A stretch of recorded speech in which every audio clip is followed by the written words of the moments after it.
Bismillahirrahmanirrahim. Assalamualaikum warahmatullahi wabarakatuh. Waalaikumsalam warahmatullahi wabarakatuh. Alhamdulillah wassalatu wassalamu ala Rasulillah wa ala alihi wa sahbihi wa mawalah wa la hawla wa la quwata illa billahi wa ba'du. Alhamdulillah, segala puja dan pujiannya milik Allah Jalla fi'ula. Salawat dan juga salam kita hadiahkan kepada Rasul kita Nabi besar Muhammad sallallahu alaihi wa alihi wasallam. Pembahasan di malam hari ini kita akan membahas tentang sidqu nubuwatin Nabi sallallahu alaihi wasallam, kebenaran dari nubuah, tentang apa yang disabdakan Nabi sallallahu alaihi wasallam di akhir zaman. Kita tahu bahwa Nabi sallallahu alaihi wasallam tidak pernah mengucapkan kecuali dengan wahyu yang diwahyukan kepadanya.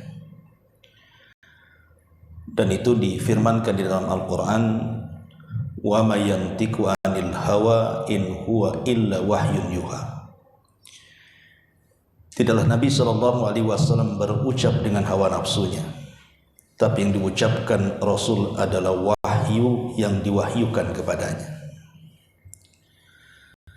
Ketika Nabi sallallahu alaihi wasallam bersabda 14 abad yang silam tentang kondisi umat setelahnya, maka semua yang diucapkan Nabi sallallahu alaihi wasallam adalah sebuah kebenaran.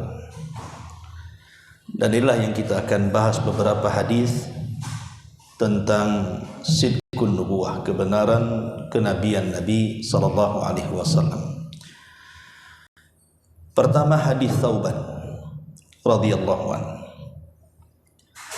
Nabi sallallahu alaihi wasallam bersabda, "Innallaha zawaliyal ardh fara'aitu masyariqaha wa magharibaha wa inna ummati sayablughu mulkuha ma zuyali minha wa utitu kanzainil ahmar wal abyad."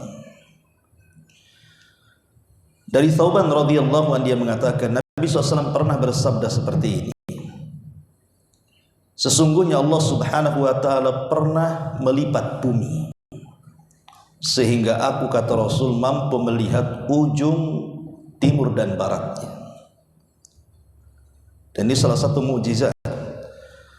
Nabi SAW diperlihatkan sampai ke ujung timur dan ke ujung barat. Dan tidak aneh bagi Nabi SAW diperlihatkan sesuatu yang orang tidak mampu melihatnya. Contoh umpamanya dalam peristiwa Isra Mi'raj, ketika orang-orang jahiliyah mereka ingin memastikan betulkah Nabi SAW sampai di Masjidil Aqsa. Mereka bertanya-tanya soal bangunan Masjidil Aqsa, berapa jumlah pintunya, berapa jumlah jendelanya, dan begitu seterusnya. Tentu Nabi SAW ketika memasuki Masjidil Aqsa tidak mungkin memperhatikan pintu dan jendela, karena bukan itu tujuannya. Sehingga secara manusia dia tidak bisa mensifatkan Masjidil Aqsa, karena Nabi SAW tidak pernah menghitungnya. Sehingga ketika orang-orang musyrik Arab ini kemudian mempertanyakan soal kondisi Masjidil Aqsa, maka Rasul sempat kebingungan, karena memang bukan itu tujuannya. Tapi Allah subhanahu wa ta'ala tiba-tiba menggambarkan kondisi Masjidil Aqsa di hadapannya, sehingga Rasul mampu dengan detail menyebutkan berapa jumlah pintunya, berapa jumlah jendelanya, bagaimana bentuknya. Lah, orang-orang yang suka safar ke Masjidil Aqsa, mereka pun heran, karena semua yang disifatkan Nabi SAW sebuah kebenaran. Artinya Nabi SAW selalu diperlihatkan oleh Allah Subhanahu wa taala yang orang tidak mampu melihatnya. Makanya di sini Nabi mengatakan mengatakan, sesungguhnya Allah pernah melipatkan bumi kepadaku sehingga aku bisa melihat ujung barat dan timurnya. Kemudian Rasul mengatakan, dan sesungguhnya umatku, kekuasaan umatku akan mencapai bumi-bumi yang telah dilipatkan kepadaku. Jadi Allah Subhanahu wa taala memberitahu Rasul akan kondisi umatnya, bahwa kekuasaan umat Islam itu akan sampai ke barat dan timur. Ini 14 abad yang silam Rasul mengatakan seperti itu. Bahkan Rasul mengatakan, wa utitu kanzaini, dan aku akan diberikan 2 pembendaharaan bumi, al-ahmara wal abyadha, yang merah dan yang putih. Sebagian syurahul hadis, para pensyarah hadis mengatakan yang dimaksud ahmar di sini artinya gemerlapnya emas. Adapun kemudian yang putih maksudnya gemerlapnya perak. Dan di zaman itu kita tahu bahwa yang suka mengumpulkan emas adalah orang-orang Persia, sementara orang Romawi itu suka dengan perak. Seolah-olah Rasul mengatakan bahwa 2 negara ini, Persia dan juga Romawi, akan tunduk ke tangan kaum muslimin. Kemudian Nabi SAW mengatakan, wa inni sa'altu rabbi li ummati alla yahlikaha bisanatin ammatin, dan aku meminta kepada Rabbku agar umatku tidak dicelakakan oleh paceklik yang berkepanjangan. Kemudian wa alla yusallata alaihim aduwan min siwa anfusihim fayastabiha baydatahum. Dan yang kedua, aku meminta juga kepada Allah agar Allah Subhanahu wa taala tidak menguasakan musuh-musuh di luar Islam mencengkeram Islam, kecuali keributan yang ada dalam umat Islam itu sendiri. Dengan itu kemudian musuh-musuhnya bisa mengambil kekuasaan mereka. Di sini Nabi SAW meminta kepada Allah 2 perkara. Pertama, jangan sampai kemudian umatnya sepeninggalnya ditimpa paceklik yang berkepanjangan. Maksudnya secara total, secara umum semua umat Islam di mana-mana terjadi paceklik. Ini mustahil. Boleh jadi mungkin sebagian negeri paceklik, sebagian negeri tidak paceklik. Sebagian negeri kelaparan, sebagian negeri tidak kelaparan. Adapun kemudian mengalami kelaparan paceklik yang menyeluruh kepada umat Islam tidak mungkin terjadi. Tidak mungkin terjadi. Ya mungkin di negara Islam yang lainnya ada yang miskin, tapi negara Islam yang lainnya ada yang kaya. Dan Nabi SAW meminta perkara ini, bentuk kelembutan Rasul kepada umatnya. Kemudian yang kedua, Nabi meminta kepada Allah Subhanahu wa taala agar musuh-musuh Islam tidak sanggup untuk menghancurkan Islam secara total. Artinya orang-orang kafir tidak mungkin menguasai umat Islam itu secara keseluruhan. Tetapi Nabi SAW tidak memberikan jaminan di dalam tubuh kaum muslimin terjadi peperangan sesama mereka. Lah peperangan sesama kaum muslimin inilah yang menjadikan musuh-musuh itu mudah mencaplok negara-negara Islam.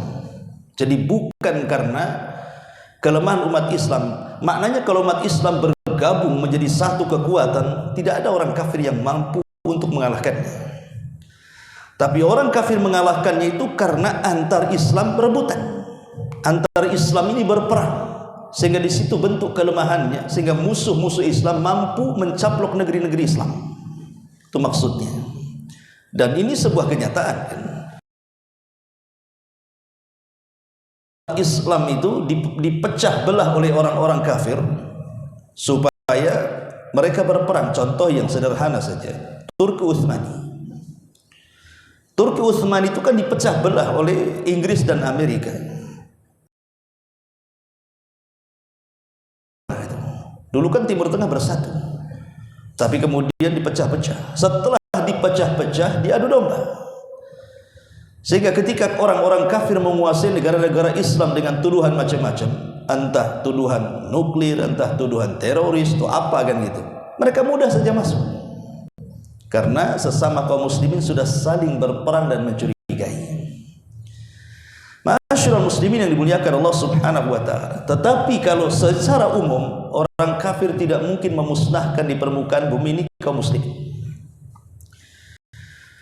Kemudian Nabi mengatakan, wa inna rabbi qala, dan sesungguhnya Rabbku telah berfirman kepadaku, ya Muhammad, wahai Muhammad, fa innahu la yurad, wahai Muhammad, kalau aku sudah memberikan keputusan, maka keputusanku tidak mungkin berubah. Ini namanya takdir kauni. Kalau takdir syar'i bisa saja berubah. Alla uhlikahum bisanatin ama, dan aku berjanji kepadamu wahai Muhammad untuk umatmu agar aku tidak menghancurkan mereka dengan kelaparan paceklik yang berkepanjangan. Wa alla usallita alaihim wa alla yusallitu alaihim aduwan min siwa anfusihim fayastabiha baydatahum walau istama alaihim min man bi aqtariha. Dan yang kedua, aku pun akan kabulkan bahwa aku tidak akan kuasakan kepada mereka musuh-musuh kecuali dari tubuh mereka sendiri, sehingga musuh-musuh mudah mencaplok negara-negara kalian.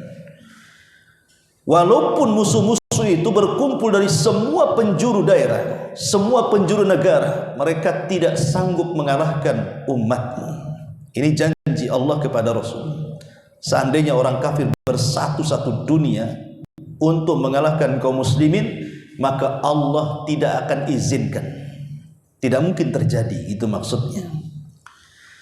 Kemudian Nabi SAW melanjutkan, wa inni akhafu ala ummati al-a'immatal mudhillin, dan sesungguhnya aku takut terjadi kepada umatku ini muncul para diplomasi yang cakap bicara agama tapi menyesatkan manusia.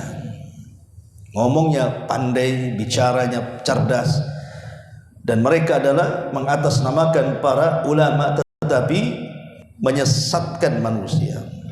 Sebagian ulama tafsir mengatakan, ulama hadis, al-a'immatul mudhillin, para pemimpin yang menyesatkan itu ada dua. Pertama, pemimpin negara. Pemimpin negara yang menyesatkan rakyatnya. Yang kedua, pemimpin agama yang menyesatkan rakyatnya. Adapun pemimpin negara, kalau salah-salah kita memilih pemimpin, maka ketika pemimpin-pemimpin sebuah negara itu tidak punya agama dalam badannya, maka dia akan melakukan kebijakan-kebijakan yang justru menghancurkan agama. Contoh namanya melegalkan LGBT, dibuatnya undang-undang, ya. Ataupun urusan tidak wajibnya jilbab, tidak wajibnya pakaian syar'i yang pernah terjadi di Turki kan gitu. Tapi setelah kemudian era berikutnya dan sampai sekarang, alhamdulillah, di sana sudah mulai berubah kan menuju Islam, tapi negara kita justru malah terbalik kan begitu, malah menghancurkan Islam. Inilah payahnya pemimpin-pemimpin yang tidak punya agama itu, merusak agama.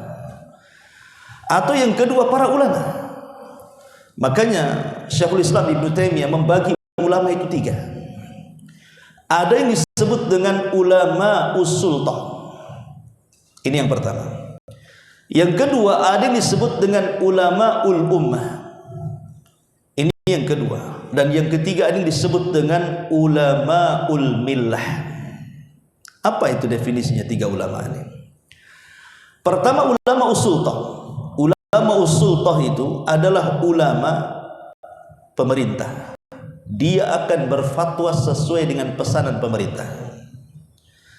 Pemerintah suka ini, walaupun di atas kebatilan, maka dia akan mencari-carikan fatwa. atau dengan kata lain ulama penjilat pemerintah. Pokoknya pemerintah senang dia keluarkan fatwa, pemerintah tidak senang dia tidak akan keluarkan fatwa. Jadi dia berfatwa itu sesuai dengan kesenangan pemerintah saja. Ini bahaya ulama seperti ini, karena dia akan berfatwa mencari-cari pembenaran untuk pemerintah. Ya, karena dia adalah para penjilat. Makanya ada di zaman salaf namanya Sufyan Ats-Tsauri rahimahullah taala, seorang alim. Ya. Dia kaya, ulama tapi kaya, Sufyan Ats-Tsauri itu. Dan dia adalah ulamanya, pakarnya zuhud.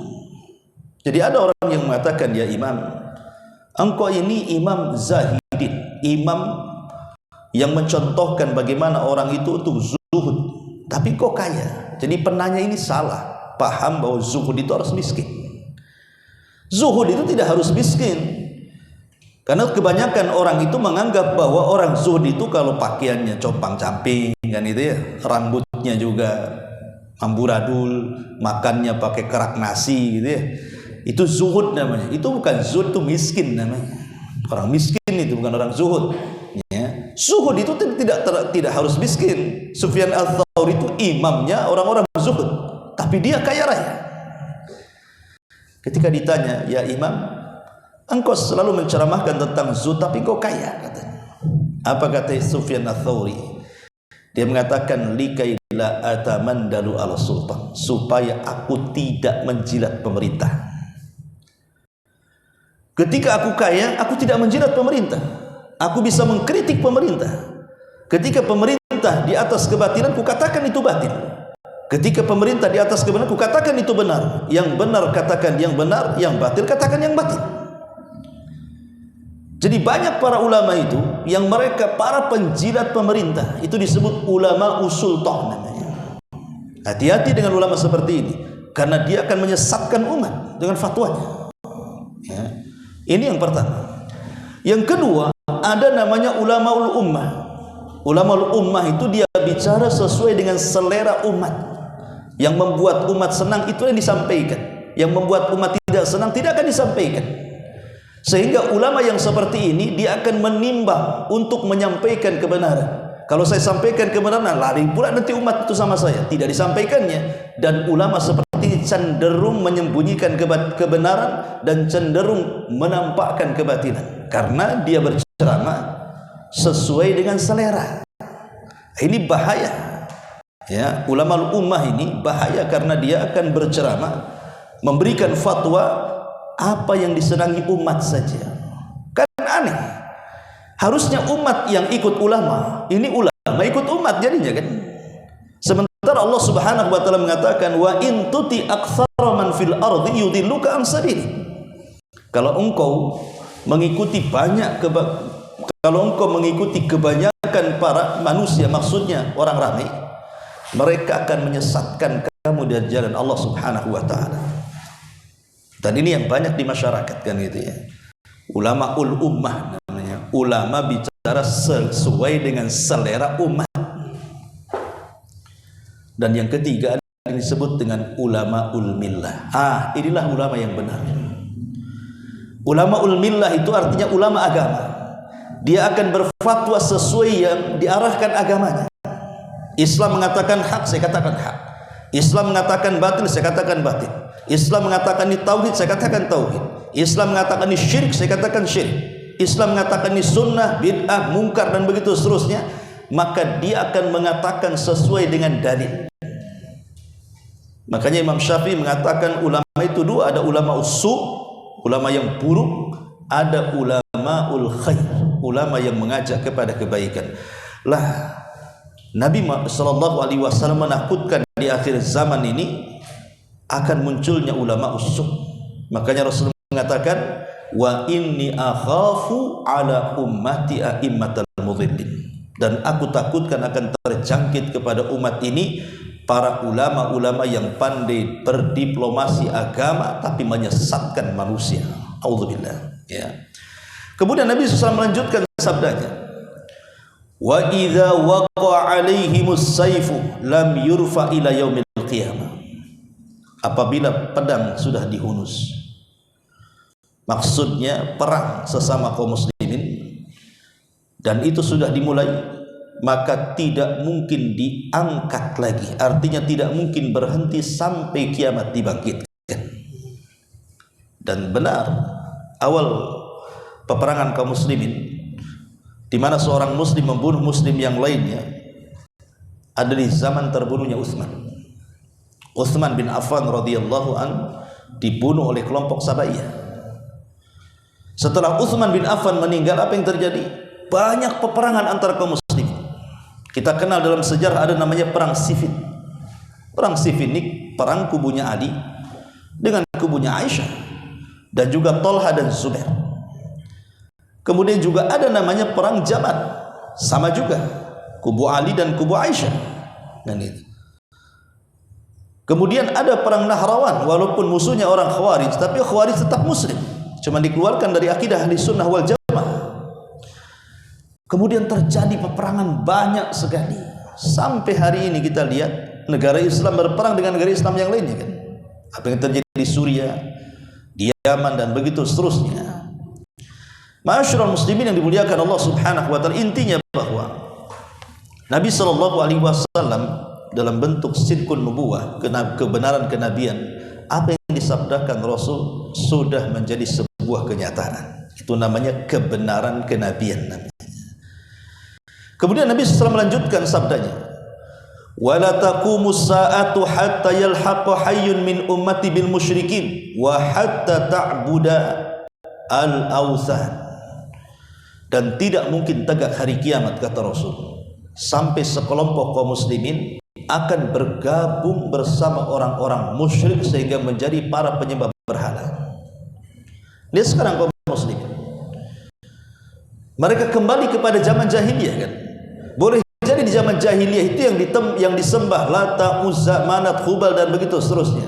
Tapi kaum muslimin yang hari ini walaupun tidak menyembah berhala-berhala itu, berhalanya berganti. Ada yang menyembah uang, menyembah dinar, dirham, pakaian, model, macam-macam. Makanya Rasul mengatakan ta'isa abdu dinar wa ta'isa abdu dirham wa ta'isa abdul khamisati wal khamilah. Celaka dan hancur hamba-hamba dinar, hamba-hamba dirham, hamba-hamba model, dan begitu seterusnya. Ya memang berhalanya sudah beda sekarang ini. Lihat orang-orang yang mengejar dunia itu, enggak sama sekali menginginkan akhirat kan. Lupa sholat, lupa baca Quran, lupa hadir majelis ilmu, karena di otaknya ada uang saja. Tidak pernah ada Allah di situ. Itu disebut dengan hamba dinar. Belum lagi orang-orang musyrik, orang-orang Islam yang melakukan kesyirikan terang-terangan, seperti mengagung-agungkan kuburan. Walaupun kuburan itu dianggap soleh, tapi meminta-minta di kuburan itu terlarang dalam Islam. Tidak boleh meminta itu kepada Allah. Rasul mengatakan, idza sa'alta fas'alillah. Kalau minta-minta langsung kepada Allah. Kenapa minta ke kuburan? Sehingga ada orang-orang yang kemudian menciptakan kuburan-kuburan habib palsu, fiktif, tidak ada habibnya di situ, tidak ada orang mati di situ. Kemudian dibuat sejarah, kemudian dibangun bagus-bagus, akhirnya orang datang ke situ. Rupanya ujung-ujungnya apa? Bisnis kuburan. Ya kan, bisnis kuburan. Berapa banyak orang yang datang infak di situ? Kemana larinya sedekah orang-orang itu? Kemudian dibuat cerita-cerita khurafat, cerita-cerita kebohongan, banyak sekali. Bayangkan, menyesatkan orang. Ya. Sampai terakhir saya lihat televisi itu ada kiai siapa yang membongkar tentang kuburan-kuburan palsu. Ya kan? Kemudian aktor di belakangnya bukan orang biasa rupanya yang membuat kuburan-kuburan itu. Justru orang yang banyak masanya, yang kuat pengaruhnya. Kenapa coba harus membuat seperti itu? Itulah karena mereka jauh daripada tauhid. Masyarakat awam ya saja kan itu. Karena terlalu cintanya kepada ulama habib, akhirnya mereka tidak peduli apa yang dikatakan habib, ulama, kiai, ikut. Ini kan taklid namanya ya. Islam tidak mengenal taklid. Islam itu mengenal ittiba, mencontoh, bukan mengikut. Ikut-ikutan orang yang enggak jelas. Kemudian Nabi SAW mengatakan, wa innahu sayakunu fi ummati kadzabuna thalathun. dan sungguh akan terjadi kepada umatku ini bermunculannya para dajjal yang suka berdusta. Siapa para dajjal yang suka berdusta? Yang jumlahnya kata Rasul 30. Tentu kalimat 30 ini bukan pembatas, lebih. Rasul sallallahu alaihi wasallam menyebutkan 30 itu maksudnya sumbernya. Kemudian Rasul mengatakan kulluhum yaj'amu annahu nabi. Semua mengaku nabi. Kata Rasul, wa ana khatamun nabiyyin, padahal saya penutup para nabi. La nabiyya ba'di, tidak ada nabi sepeninggal. Di zaman Nabi SAW, orang-orang yang ngaku nabi di awal-awal dakwah tidak ada. Pada Mekah itu tidak ada orang ngaku nabi. Kenapa? Nabi aslinya saja diperangi, nabi aslinya saja disiksa, nabi aslinya saja diusir. Kalau orang ngaku nabi, ya kurang lebih nanti nasibnya kan. Makanya dalam periode Mekah itu tidak ada orang ngaku nabi. Di periode Madinah pun di awal-awal nggak ada ngaku nabi, karena kan perang terus, nggak berani orang ngaku nabi, seperang kan gitu. Baru setelah Mekah dan Madinah dan hijrah secara keseluruhan di bawah kendali Nabi SAW, ketika Rasul sudah dihormati, diagungkan, dimuliakan, mulailah kemudian banyak orang yang melihat, oh enak juga jadi nabi katanya. Disitulah mulai banyak ngaku nabi itu. Di akhir-akhir hayat Nabi muncullah Musailamah al-Kadzdzab, muncullah Al-Aswad al-Ansi, muncullah Tulaiha, muncullah Sajah bintul Haris. Banyak yang di zaman itu ngaku-ngaku nabi itu. Al-Mukhtar al-Thaqafi di zaman tabi'in muncul, ya. Tetapi walaupun ada yang kembali bertobat seperti Sajah bintul Haris itu, dia wanita ngaku nabi, ya, dan menikah dengan Musailamah al-Kadzdzab. Sama-sama nabi palsu nikah, ya. Bayangkan Musailamah al-Kadzdzab menikah dengan Sajah. Tapi setelah Musailamah al-Kadzdzab terbunuh oleh tentara Abu Bakar di kebun kematian, karena perang ini disebut Hadiqatul Maut namanya, kebun kematian dalam perang Yamamah itu. Meninggal, maka Sajah bertobat dan baik keislamannya, ya. Kemudian Al-Aswad al-Ansi pun dibunuh di zaman Abu Bakar. Kemudian yang Tulaiha sempat diperangi, lari, tapi kemudian di zaman Abu Bakar dia masih kembali ke Islam dan baik keislamannya. Jadi ada nabi-nabi palsu yang kembali ke Islam kemudian baik, ada juga yang kemudian berakhir tragis dengan kematian seperti Musailamah al-Kadzdzab dan Al-Aswad al-Ansi. Masyarul muslimin yang dimuliakan Allah Subhanahu wa taala, akhirnya di sini kita tahu bahwa banyak orang-orang ngaku nabi, dan setelah zaman itu sampai hari ini rupanya orang-orang ngaku nabi ini makin banyak merebak. Saya kira orang yang ngaku nabi itu ada di Timur Tengah saja, atau mungkin daerah-daerah India, Pakistan yang semacamnya kan. Rupanya di negeri kita pun ada juga orang ngaku nabi kan. Ada banyak tuh orang ngaku nabi itu. Dari dahulu namanya Ahmad Musaddiq, sampai kemudian ada namanya Cecep Kurniawan, itu siapa tuh? Itu gimana syahadatnya Cecep Kurniawan tuh? Asyhadu anna Cecep Rasulullah gitu. Tapi yang jelas bahwa nggak kehitung ya orang ngaku nabi baik di Indonesia ataupun di Malaysia. Di Malaysia juga banyak orang ngaku nabi. Ya mungkin karena kegilaannya wallahu alam, atau karena wangsit setan, yang nggak tahu ya. Tapi yang jelas bahwa di negara kita juga ada para dajjal pendusta yang disabdakan Rasul 14 abad yang silam menjadi sebuah kenyataan. Itu namanya sidqun nubuwah, kebenaran kenabian Nabi SAW. Kemudian Rasul mengatakan wala tazal ta'ifatun min ummati alal haqqi mansuratun la yadhurruhum man khadalahum hatta ya'tiya amrullah tabaraka wa ta'ala wa hum kadzalik. Tetapi akan senantiasa ada sekelompok dari umat yang di atas kebenaran. Mereka senantiasa ditolong oleh Allah Subhanahu wa taala.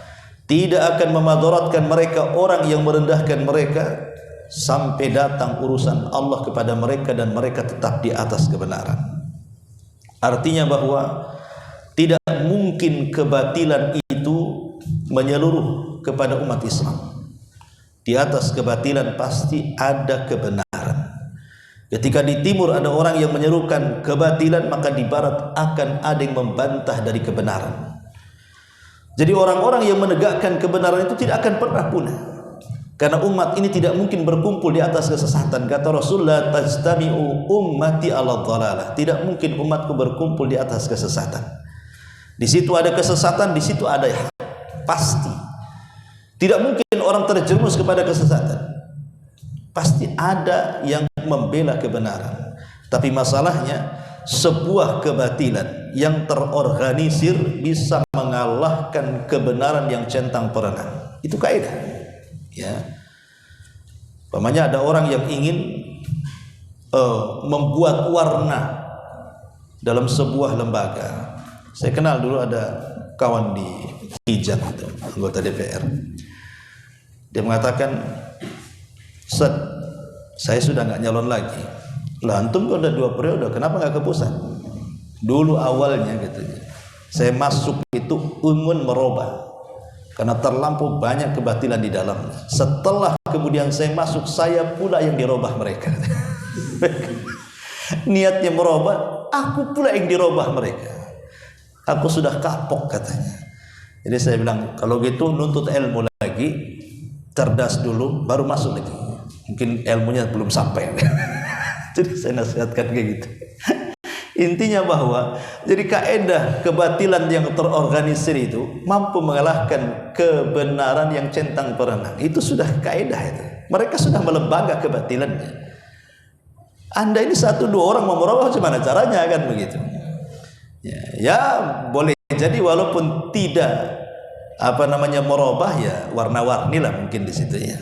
Terwarnai sedikit gitu. Tidak akan banyak, karena kebatilan melembaga itu akan sulit dirubah. Ya, kecuali dibubarkan. Ma'asyiral muslimin yang dimuliakan Allah Subhanahu wa taala, intinya bahwa hadis ini menjelaskan kepada kita bagaimana sidqun nubuwah. Coba perhatikan ya.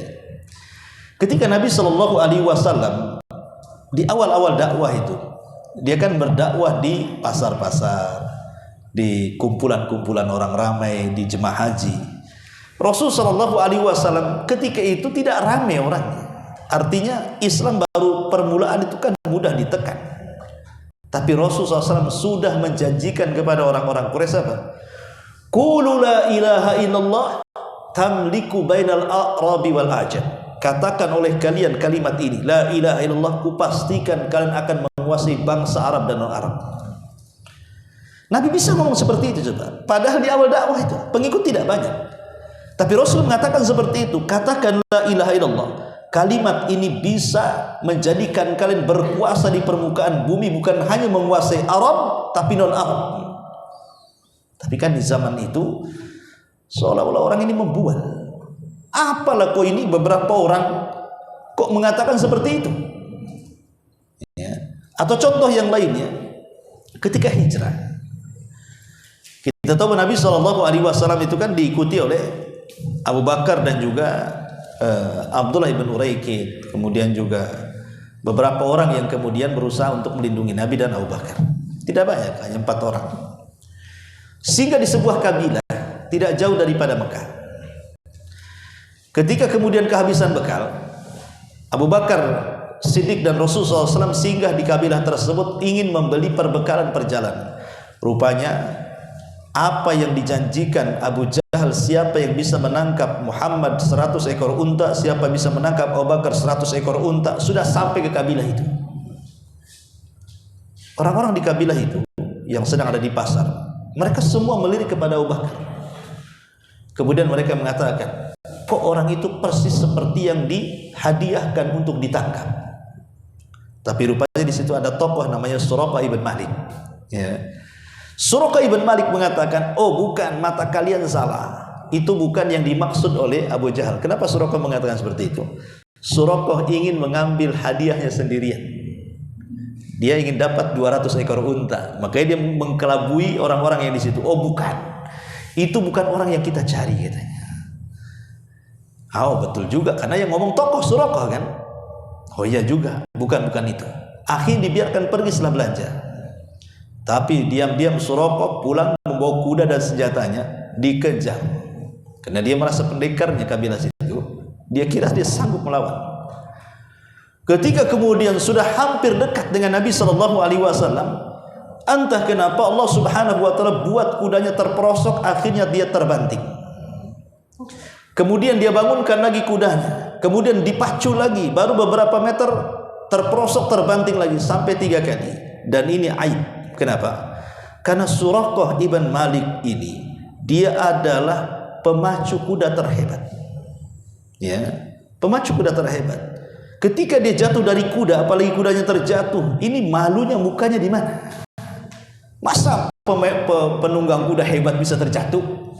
Ini kan malu, ibaratnya umpamanya siapa tuh si Rossi itu umpamanya kan, lagi tanding naik motor, jatuh dia.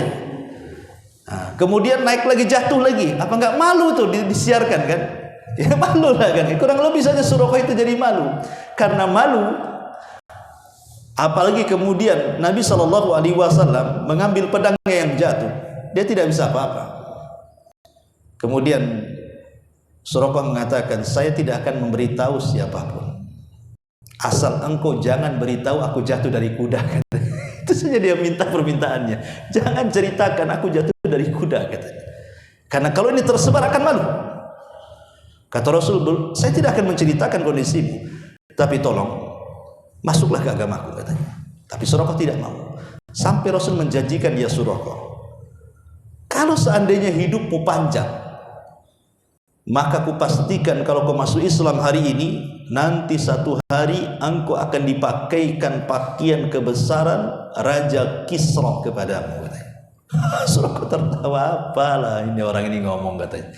Kok aja dikejar-kejar Quraisy, kok mau menaklukkan Persia pula kan, itu kan. Seolah-olah kan membual itu kan. Tapi Nabi SAW tidak pembual. Nabi mengatakan seperti itu, itulah sidqun nubuwah namanya. Kebenaran kenabian. Rasul tidak pernah ngomong asal-asalan.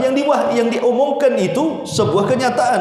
Karena setelah Rasul meninggal, Abu Bakar meninggal, kemudian di zaman Umar berhasil menaklukkan Persia. Sementara Padri Persia sampai ke kita kenal dengan perang Quds, ya, bukan hanya Persia secara umum kan, sampai kepada Quds, tempat suci saja dikuasai oleh Umar. Nah, ketika Umar bin Khattab menaklukkan Persia, kemudian dia pun dihadiahi baju kebesarannya. Yang pertama dipanggil siapa? Aina Suraqah, mana Suraqah? Nah, Suraqah masih Islam kan itu. Kemudian kata Umar, pakailah baju ini. Langsung tertawa Suraqah, subhanallah, katanya. Apa yang disabdakan Rasul kala itu menjadi kenyataan hari ini, katanya. Lah artinya bahwa ketika Nabi SAW mengatakan, innallaha zawaliyal ardu fara'aitu masariqaha wa magharibaha wa inna ummati sayablughu mulkuha ma zuwiya liminha, bahwa Allah akan melipatkan bumi kepadaku dan aku mampu melihat ujung barat dan timur, dan umatku akan sampai kekuasaannya kepada dua ujung-ujung tersebut. Jangan lagi di zaman sekarang, di zaman Khalifah Utsman saja Islam sudah sampai ke daratan Afrika kan. Sementara ke Afrika itu harus melintasi lautan. Dan di zaman Umar bin Khattab radhiyallahu an, Muawiyah sudah meminta kepada Umar untuk menyerang Afrika. Tetapi Umar tidak mengizinkannya. Dia takut pasukan tenggelam di tengah lautan. Sia-sia menyerang. Sampai meninggal Umar belum pernah mengutus orang untuk melintasi lautan menyerang negara lain, kecuali zaman Utsman. Itu pun karena didesak oleh Muawiyah. Dan berhasil menyeberangi lautan sampai ke Afrika. Akhirnya seluruh daratan Afrika dikuasai kaum muslimin. Itu di zaman Umar. Kemudian di zaman Bani Umayyah sampai ke mana? Sampai ke Cordova sana. Ya, ke Cordova. Cordova itu mana? Spanyol. Ya, sampai ke Spanyol. Bahkan Cina takluk di tangan Bani Umayyah. Sehingga raja Cina itu harus memberikan upeti. Bayangkan coba, di zaman Bani Umayyah itu menyebar sampai Cina dikuasai. Sekarang terbalik, Cina menguasai kita. Kita harus berutang sama Cina. Dulu Cina ngasih upeti, kita yang kasih upeti sekarang. Lah ini kan contoh bagaimana Nabi SAW ini bukan membuat. Itulah sidqun nubuwah namanya. ya, kebenaran kenabian. Artinya Islam ini akan menyebar ke ujung timur dan barat, persis seperti yang dilihat Rasul dalam kenyataan. Karena memang ada sebagian surah hadis mengatakan, apakah Rasul melihat itu ru'yal manam, memang dalam mimpinya dia melihat. Apa yang dimaksud dengan ru'yal ain, memang melihat secara mata, bukan tidur, memang diperlihatkan oleh Allah. Dan ulama banyak yang menguatkan bahwa Rasul melihat secara langsung, bukan mimpi, bahwa dia melihat ujung barat dan timur, dan kekuasaan umatnya akan ke ujung-ujung itu. Dan hari ini menjadi kenyataan kan, di benua mana yang tidak ada Islam di situ. Sampai di negara-negara mayoritas kafir saja ada umat Islamnya di situ. Shadaqa Rasulullah sallallahu alaihi wasallam. Ini hadis yang pertama. Hadis yang kedua masih dari Thauban radhiyallahu an, yang dikeluarkan oleh Abi Dawud dan disahihkan oleh Syekh Nasiruddin Al-Albani. Kata Nabi sallallahu alaihi wasallam, yushikul umam an tada'a alaikum kama tatada'al akalatu ila qas'atiha. Kata Rasul, akan segera tiba bangsa-bangsa yang akan mengerumuni kalian, sebagaimana orang-orang yang lapar mengerumuni nampan yang penuh dengan makanan. Sahabat heran dan mengatakan, ya Rasulullah, amin qillatin nahnu yawma idzin, apakah jumlah kami sedikit sehingga bangsa-bangsa itu mampu mengepung kami dari semua arah, seperti orang-orang yang lapar mengepung nampan? Kata Rasul, bal antum yawma idzin katsirun. Oh tidak, hari itu jumlah kalian jauh lebih banyak dibandingkan mereka. Kalian mayoritas, mereka minoritas. Tapi Rasul mengatakan, walakinnakum gusaun ka gusa'is sail, tapi banyaknya kalian seperti air bah yang ada di lautan, seperti butiran-butiran seperti butiran-butiran yang ada di lautan, busa-busa lautan yang mudah hilang karena hempasan ombak. Bayangkan seperti buih yang di mana-mana tapi tidak ada gunanya. Buih sebanyak itu pun kalau datang ombak hilang. Ya. Menunjukkan kelemahan di sini. Kenapa kemudian terjadi kelemahan di tengah-tengah umat Islam sampai Rasulullah SAW mengibaratkan buih yang diterjang ombak? Rasulullah SAW memberikan alasannya. Wala yanzi'annallahu min suduri aduwikumul mahabata minkum wala yaqdifannallahu fi qulubikumul wahn. Alasannya dua. Allah cabut rasa takut dari musuh-musuh kalian kepada kalian, dan Allah tanamkan di hati-hati kalian kelemahan. Kita tahu bahwa di antara kekhususan Nabi SAW yang tidak diberikan kepada para nabi sebelumnya apa? Aku diberikan Allah, bahwa Allah menanamkan perasaan takut kepada musuhku sejarak sebulan perjalanan. Itu kan mukjizat Rasul ya. Jadi musuh-musuh di zaman Rasul itu, mereka kalau menghadapi Rasul itu sudah ketakutan duluan, dan takutnya itu bagaikan perjalanan 1 bulan. Jadi sebelum berjumpa sudah takut duluan. Itu kekhususan umat Islam. Tapi di akhir zaman akan hilang. Kenapa? Justru ketakutan yang ada musuh dicabut, kemudian ditimbulkan keberanian. Sementara keberanian yang ada pada hati-hati kaum muslimin dicabut, kemudian ditanamkan kelemahan. Itu yang disebut dengan al-wahnu, penyakit lemah. Kemudian Rasul sallallahu alaihi wasallam menyebutkan 2 sebab kenapa umat Islam ini melemah. Kata Nabi sallallahu alaihi wasallam ketika ditanya, "Wa mal wahnu ya Rasul?" Apa kelemahan itu wahai Rasul? Maka Rasul mengatakan, "Hubbud dunya wa karahiyatul mauti." Karena kalian terlampau cinta dengan dunia dan takut kematian. Ya. Makanya dahulu ada seorang khalifah namanya Sulaiman ibn Abdul Malik ibn Marwan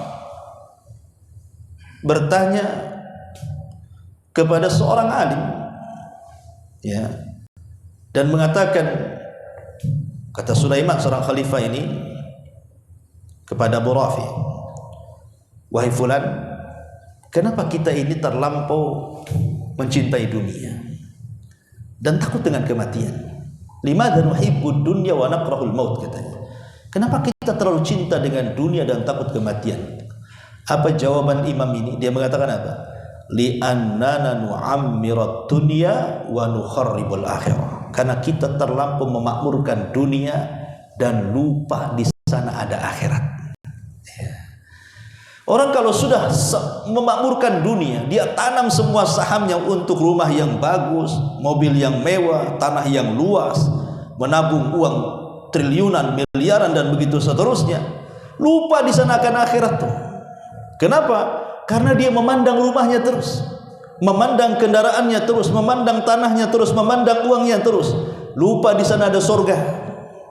Ketika itu yang terjadi, cinta dunia yang tertanam, dia takut mati. Kenapa takut mati? Sebab kalau mati dia akan meninggalkan rumah yang sudah dibangunnya. Kalau mati dia akan meninggalkan kendaraan yang sudah dibelinya. Kalau mati dia akan mewariskan tanah yang luas yang sudah diinvestasikannya. Kalau mati uangnya akan diambil ahli warisnya yang sudah akan menjadi warisan bagi mereka. Akhirnya tidak mau mati dia. Itulah yang menjadikan kemudian kelemahan kaum muslimin. Mereka dibuat oleh barat itu dengan berbagai macam fitnah, dari mulai syahwat sampai syubhat. Bagaimana kaum muslimin dilenakan dengan dunia sehingga lupa dengan jihad. Ketika terjadi jihad, maka kaum muslimin orang yang paling penakut. Dari situ macam mana kaum muslimin akan menang? Ketika sudah tertanam rasa cinta dunia dan takut kematian.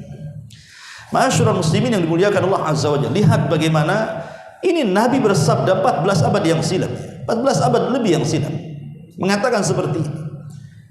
Dulu di zaman Umar bin Khattab radhiyallahu anhu, siapa yang berani melawan kaum muslimin, mendengar namanya saja belum diserang sudah ketakutan.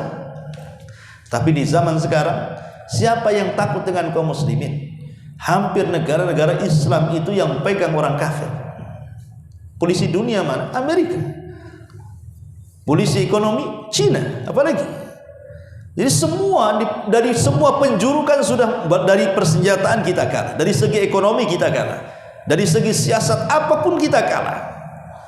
Itulah sabda Nabi SAW menjadi kenyataan kan. Hari ini sudah menjadi kenyataan bahwa kita dikepung dari semua penjuru, dari semua lini kehidupan manusia, baik ekonominya, politiknya, senjatanya, dan begitu seterusnya. Subhanallah. Shadaqa Rasulullah SAW. Lalu apa yang bisa membangkitkan kekuatan ini? Hilangkan penyakit lemah ini. Ketika Khalid bin Walid ditanya serius oleh tentara Romawi, apa kunci kemenanganmu ya Khalid? Ya. Kenapa kau selalu menang kalau kau pimpin perang itu? Walaupun jumlah kau sedikit, jumlah kami banyak, kenapa selalu kau menang? Apa kunci kemenanganmu? Apa kata Khalid bin Walid? Li'annana nuhibbul mauta kama tuhibbul hayat. Karena kami cinta dengan kematian sebagaimana kalian cinta dengan kehidupan, katanya. Itu zaman dulu. Karena kami cinta dengan kematian sebagaimana kalian cinta dengan kehidupan. Sekarang terbalik tuh kalimat Khalid itu. Ya. Karena kita cinta dengan dunia, mereka pula yang cinta dengan kematian. Itulah kekalahannya di sini. Makanya di sini ini hadis yang kedua, salah satu sidqun nubuwah juga. Ma'asyiral muslimin yang dimuliakan Allah Subhanahu wa taala. Kemudian yang ketiga, Nabi SAW bersabda dalam hadis yang dikeluarkan Imam Muslim dari hadis Abu Hurairah radhiyallahu anhu. Kata Nabi SAW, yakunu fi akhir zaman dajjaluna kadzabun ya'tunakum minal ahadith ma lam tasma'u antum wala aba'ukum fa iyyakum wa iyyahum wala yudhillunakum wala yaftinunakum wa iyyahum fa iyyakum wa iyyahum la yadhillunakum wala yaftinunakum. Kata Nabi SAW, akan terjadi di akhir zaman ini para dajjal yang suka berdusta. Dajjal yang suka berdusta. Siapa mereka? Ya'tunakum minal ahadits. Mereka mendatangi kalian dengan menyampaikan hadis-hadis, tapi hadis-hadis ini belum pernah kalian dengar, baik oleh kalian ataupun oleh bapak-bapak kalian. Hadis-hadis ini belum pernah didengar oleh kalian, tidak pula didengar oleh bapak-bapak kalian. Kemudian kata Rasul, kalau mendapati zaman ini, hati-hati kalian, dan hati-hati juga kepada mereka yang menyampaikan hadis-hadis itu, karena mereka akan menyesatkan kamu dan akan membuat fitnah kepadamu. Khotfiddin yang dimuliakan Allah Azza wa Jalla, hadis ini salah satu sirkul nubuwah, bahwa nanti di akhir zaman itu kita akan mendengar hadis-hadis yang disampaikan para ustadz, para kiai, para pemuka agama, tuan guru dan yang semacamnya. Ternyata hadis-hadis ini setelah diteliti bukan hanya lemah, tapi sampai ke taraf palsu. Hadis palsu disampaikan yang tidak pernah kita dengar dan bapak-bapak kita dengar, muncul pada hari ini. Dan itu sudah terjadi kan gitu. Banyak orang-orang yang menyampaikan agama itu tidak pernah teliti dengan apa yang disampaikan. Akhirnya kemudian menulis yang sekarang zaman medsos ini, kadang-kadang kita lihat ada fadilah-fadilah zikir tertentu, fadilah-fadilah ibadah tertentu. Akhirnya orang-orang awam ya iya saja, setelah diteliti jangan lagi lemah, tidak pun ada dalam kitab-kitab hadis. Bahkan ulama menganggap hadis ini aneh, bahkan ada yang mengatakan maudhu dan begitu seterusnya. Bahkan yang lebih parah lagi, orang ini mengingkari sunnah Nabi SAW, atau dengan istilah lain ingkar as-sunnah, mengingkari sunnah, cukup Quran saja katanya. Ini kan bahaya ya. Dan hati-hati Anda ini kalau membeli buku-buku hadis yang jelas-jelas sahihnya saja. Beli Sahih Bukhari, Sahih Muslim, kitab-kitab sunan, kan sudah jelas-jelas sahihnya kan itu. Ngapain kemudian beli hadis-hadis ini, kumpulan hadis yang tidak jelas? Yang kita ini bukan pakarnya, peneliti. Akhirnya kemudian kita baca, kita telan, kita amalkan, kita dakwahkan, rupanya bukan hadis Nabi. Dan itu yang terjadi. Rasul mengatakan, man kadzaba alayya muta'ammidan falyatabawa maq'adahu minan nar. Siapapun yang mengucapkan sesuatu dinasabkan kepada Nabi yang bukan sabdanya, silahkan tempat duduknya di neraka. Dan itu banyak terjadi, kalau terutama dalam setahun itu kan ada bulan-bulan tertentu seperti Sya'ban, adalah muncul hadis-hadis maudhu tentang Sya'ban. Kemudian masuk lagi Rabiul Awal, ada lagi. Ya, itulah kadang-kadang ketika kaum muslimin tidak merujuk kepada kebenaran, maka mereka pun tertipu dengan kebatilan. Ma'asyiral muslimin yang dimuliakan Allah Azza wa Jalla, yang terakhir karena waktu juga, Nabi mengatakan pada hadis yang keempat, hadis ini dari Sahal ibn Sa'ad, Nabi SAW bersabda, kata Nabi SAW, sayakunu fi akhiri al-ummah, sayakunu fi hadhihi al-ummah, akan terjadi kepada umat ini khasfun wa qadhfun wa maskhun. Qadhfun, khasfun ini kalau ke langit itu gerhana, kalau ke bumi itu gempa. Jadi akan terjadi kepada umat ini rangkaian gerhana dan rangkaian gempa, dan sudah terjadi. Dulu di zaman Rasul itu kan gerhana itu jarang-jarang loh. Di zaman Rasul dari mulai periode Mekah sampai Madinah saja baru satu kali terjadi gerhana matahari. Tapi di zaman sekarang hampir tiap tahun terjadi gerhana kan. Ada apa ini? Dan anehnya setelah saya perhatikan, kalau malam ini terjadi gerhana, nanti beberapa bulan ke depan ada saja musibah. Entah kebanjiran, entah gempa, entah angin, entah apa-apa kan itu ya. Rupanya memang Allah sedang menakut-takuti hambanya, tapi yang ditakut-takuti tidak takut, itu masalahnya. Allah kan sedang nakut-takuti di gerhana, kita pula tak takut yang ditakut-takuti, makanya dikirim gempa ya. Kemudian kata Nabi SAW, wa qadhfun, qadhf ini artinya hujan batu. Dan kita lihat hujan batu diakibatkan daripada angin puting beliung yang mengangkat atap, mengangkat batu, mengangkat apa-apa, kemudian dijatuhkan lagi ke bumi. Dan ini sudah terjadi ya. Kemarin saja terjadi angin, lihatlah banyak yang diangkat. Sekolah saya Jabal Huda aja diangkat tuh atapnya Padahal kejadian cuma sebentar aja, pada maghrib menuju isya aja tuh. Saya pikir sekolah saya aja keangkat tuh. Rupanya Kubah Masjid Raya juga sampai mereng. Keangkat juga kan itu. Banyak musibah di mana-mana. Itu namanya qadfun namanya. Ya. Kemudian yang ketiga wa mashun. Masun itu artinya badan manusia tapi akhlak seperti binatang. Contohnya apa? Homoseksual. Binatang saja nggak ada yang homo, tapi manusia ada yang homo kan? Ada ayam suka ayam laki-laki, nggak ada suka yang betina kan itu. Tapi manusia lebih daripada ayam. Itu yang disebut ulaika kal an'am bal hum adhal. Mereka seperti binatang, bahkan lebih parah dibandingkan binatang kan itu. Binatang saja tidak homo mereka. Mereka suka berjantan dengan betina.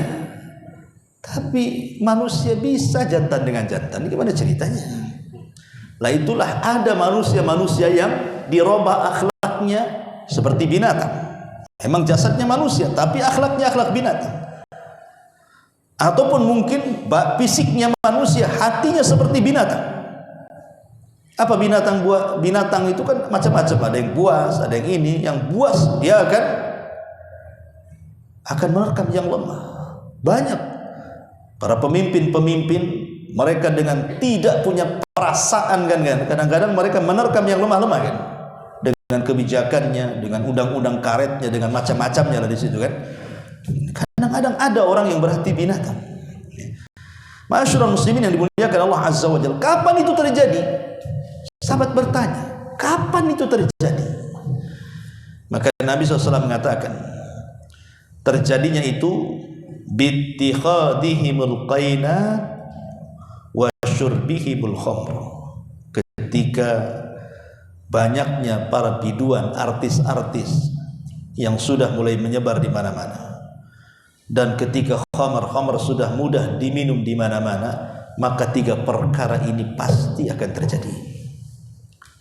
Dalam riwayat, ketika kemudian sutra dihalalkan dan khamar dihalalkan, kemudian para penyanyi dilegalkan, di mana-mana ada penyanyi, dari desa sampai ke kota, banyak artis-artis, itulah yang terjadi. Karena dua perkara saja, khamar dan juga tersebarnya para penyanyi itu sudah melalaikan orang dari agama, ikhwan. Ya. Ma'asyiral muslimin yang dimuliakan Allah Subhanahu wa taala, kemudian tambah satu hadis lagi lah. Kata Nabi sallallahu alaihi wasallam, "Innahu sayakunu fi hadhil ummah qaumun ya'taduna fit tuhuri wad du'a." Akan datang di akhir zaman umat ini muncul sebuah kaum yang melampaui batas dalam bersuci dan berdoa. Maksudnya melampaui batas dalam bersuci itu seperti apa? Ada sebuah hadis dari sahabat Abdullah bin Umar radhiyallahu anhu. Jadi Nabi SAW satu hari melewati Sa'ad bin Abi Waqqas. Kemudian mengatakan, dan ketika itu Sa'ad sedang berwudu. Apa kata Rasul? Ma hadas saraf ya Sa'ad. Kenapa engkau berwudu melampaui batas seperti ini wahai Sa'ad? Ya. Kemudian Sa'ad mengatakan, afil wudu'i sarafun. Rasul, apakah dalam berwudu ada hal yang melampaui batas? Maka Rasul mengatakan, na'am ya, wa in kunta ala nahri jarin. Walaupun kau berwudu di air yang mengalir sekalipun, melampaui batas. Artinya ada orang-orang yang berwudu itu mereka tidak peduli dengan air. Kadang-kadang menghabiskan air banyak. Padahal iktisad fil ma, sederhana dalam air itu sunnah hukumnya. Walaupun kita wudu di bak mandi, ambil ciduk. Cukup yang diciduk saja kita untuk wudu. Tidak usah ngambil dari bak mandi, maksudnya begitu. Ya. Jadi sampai dalam wudu pun ada yang melampaui batas. Sampai ke tingkat was-was. Sampai wudu berkali-kali gak jadi-jadi. Sampai satu bak mandi habis tuh airnya. Karena was-was. Sama dengan orang yang sholat takbir gak jadi-jadi, mantapnya ketika imam ruku ikut ruku karena takut gak dapat satu rakaat kan. Ada yang seperti itu. Itu namanya was-was dari syaitan itu.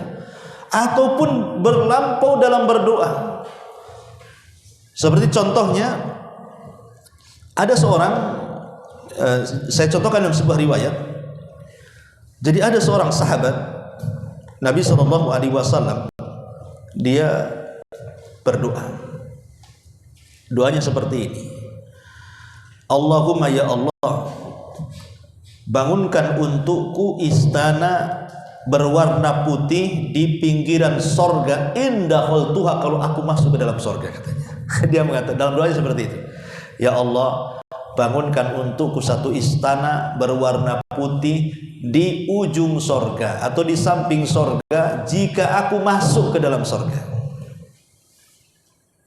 Maka Rasul mengatakan, ya fulan, engkau sudah berlebih-lebihan dalam berdoa. Katakan, mintalah sorga dan jauhkan kamu dari neraka. Itu saja. Tidak perlu dirinci seperti itu. Ya, karena itu sama dengan mengatur Allah Subhanahu wa Ta'ala, kan? Allah lebih paham keinginan kita. Tidak perlu kemudian disebutkan seperti itu. Itu namanya tidak dalam doa namanya. Ataupun dalam urusan dunia, sesuatu yang mustahil itu termasuk tidak. Dia mengatakan, ya Allah, jadikan aku presiden. Dia orang kampung, sekolah TK pun tidak. Kan ini kan sesuai tidak namanya. Ya nggak ada masalah daripada. Tapi kan berlebihan, nggak mungkin orang seperti kamu jadi presiden gitu maksudnya. Dan begitu seterusnya. Doa itu sewajarnya, nggak boleh berlebihan. Ataupun umpamanya tidak yakin dengan doanya dan mengatakan, ya Allah, berikan aku istri yang cantik. Kalau kau mau, kalau enggak ya nggak apa-apa. Nggak bisa kayak gitu doa. Ya. Itu doa itu tidak yakin kayak gitu. Pada Rasul mengatakan apa? Berdoalah wa antum muqinuna bil ijabah. Berdoalah dan kau yakin dalam doamu kau akan diijabah. Banyak kok orang-orang yang mukanya pas-pasan istrinya cantik, yang ganteng pula istrinya jelek. Terjadi, kan mustahil bagi Allah Subhanahu wa Ta'ala, asal doanya yang sewajarnya. Jangan minta yang aneh-aneh, ya. Ma'asyiral muslimin yang dimuliakan Allah Azza wa Jalla. Inilah di antara sidqun nubuwah yang disebutkan dalam beberapa riwayat. Taib sampai di sini. Kita buat tanya jawab, kalau tidak kita tutup. Silakan.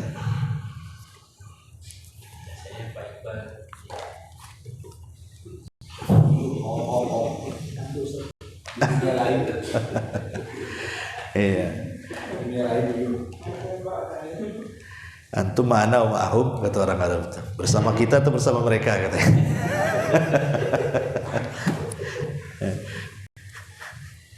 Habis dari pulau tak. Oh, biasa, wajar. Yang tidur itu matanya, hatinya kan hidup dia kan.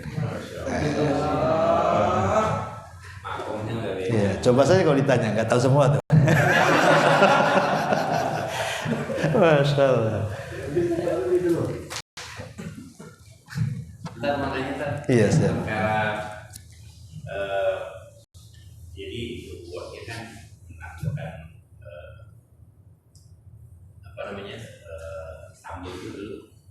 Tapi itu kan habis itu baru Roma kan. Kan yang sambalnya sudah. Roma Persia ditaruh namanya. Nah, yang ini yang versi mana yang dibuat kan? Persia dulu. Persia. Persia baru kemudian Romawi. Tetapi memerangi Romawi itu sudah sejak zaman Nabi dalam perang Tabuk. Maksudnya kemenangannya belum. Iya, belum menyeluruh. Tapi kalau Persia betul-betul ditundukkan. Memang semua, karena Rasul pernah mengatakan ketika suratnya dirobek oleh Kisra, Raja Persia, kata Rasulullah, sebagaimana dia telah merobek suratku, maka semoga Allah robek kerajaannya. Maka selama itu tidak ada Persia selamanya. Makanya sampai hari ini tidak ada Persia, dan tidak akan tumbuh lagi Persia sampai kiamat. Sampai sekarang kita lihat tidak ada Persia lagi. Karena kan begini ceritanya. Jadi ketika Nabi sedang mengirim surat ke Raja Persia, kita tahu Raja Kisra itu mengaku dirinya Tuhan, ya. Dan setiap beberapa meter berjumpa dengan dia itu ada tabir. Dia tidak pernah menampakkan wajahnya di masyarakatnya. Jadi orang-orang yang datang ke kerajaannya itu nanti beberapa meter itu ada tabir, mereka akan sujud di situ kepada rajanya. Jadi betul-betul dituhankan Raja Kisra itu di zaman Nabi itu. Jadi ketika sampai surat itu, marah dia. Kemudian dia meminta kepada orang-orang yang di bawah kekuasaan Persia seperti Yaman. Yaman kan dulu ditunduk di bawah Persia, karena Persia lah yang mengusir Abroha dari Yaman. Maksudnya orang-orang Najasyi itu diusir pulang ke Ethiopia, kan Persia yang usir.